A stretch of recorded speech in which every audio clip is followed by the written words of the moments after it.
श्रीराम समर्थ. सदाचरण परमार्थाचा पाय आहे. राम सहज हाती लागेल म्हणून जी काही साधने समर्थांनी सांगितली आहेत त्यामध्ये चांगल्या ग्रंथांचे वाचन हेही एक आहे. परंतु कोणत्याही ग्रंथाचे अगर पोथीचे वाचन करताना केवळ काहीतरी वाचायचे म्हणून वाचन करू नये. अर्थ कळल्याशिवाय पोथी खरी वाचल्यासारखे नाही होणार. तसेच जितका त्याचा अर्थ कळला तितके तरी कृतीत आणण्याचा प्रयत्न करावा. आपण जे करत नाही ते प्रथम करायला सुरुवात करावी. भाराभर वाचले आणि कृती केली नाही तर काय उपयोग. 4 मैलांचा रस्ता असला तर सबंध रस्ता एकदम दिसावा असे म्हटल्याने कसे होईल. 1 मैल रस्ता चालावा म्हणजे पुढचे दिसेल. जसजशी मजल मारावी तसतसे पुढचे दिसू लागेल. परमार्थाचेही तसेच आहे. बापासारख्या मिशा मला याव्या म्हणून लहान मुलाने हट्ट धरला तर कसे होईल. त्याचप्रमाणे आजच मला देवदर्शन व्हावे म्हटले तर कसे होईल. सद्गुरूंची आज्ञा पाळावी, साधन करू लागावे म्हणजे सर्व काही होते. जेवायला बसले म्हणजे पोट भरायचे राहते का. खरोखर परमार्थाची वाट अगदी सरळ आहे. प्रपंचाचा रस्ता मात्र डोंगराळ असून काटेकुट्यांनी भरलेला आहे.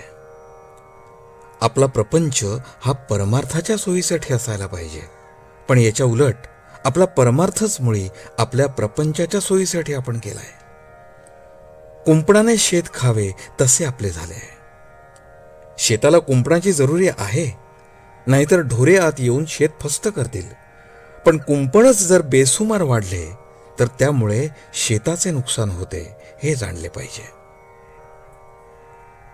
ज्याने व्यवहार तपासून केला त्याला परमार्थ साधलाच.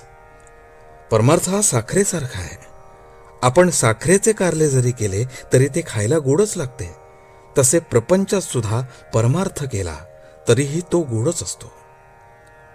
परमार्थ हा आपल्यासाठीच असल्याने तो आपल्याला शक्य आहे किंवा नाही हे विचार करून पाहावे आणि तो आपल्याला शक्य आहे असे जर पटले तर मात्र केल्याशिवाय राहू नये. पोटात अन्न घालण्यासाठी जसे तोंड त्याचप्रमाणे परमार्थाला सदाचरण आवश्यक आहे.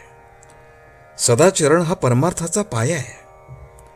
पाया म्हणजे काही घर नव्हे, परंतु पायाशिवाय मात्र घर नव्हे हे देखील तितकेच खरे.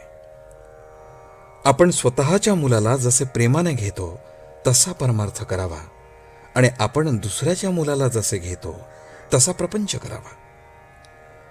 भगवंताच्या स्मरणात प्रपंच सुखाचा करणे हाच खरा परमार्थ आणि ज्याची वृत्ती सुधारून भगवंताकडे लागली त्यालाच खरा परमार्थ कळला. आजचे बोधवचन. भगवंतावर अकारण प्रेम करणे याचे नाव परमार्थ. जानकी जीवन स्मरण. जय जय राम.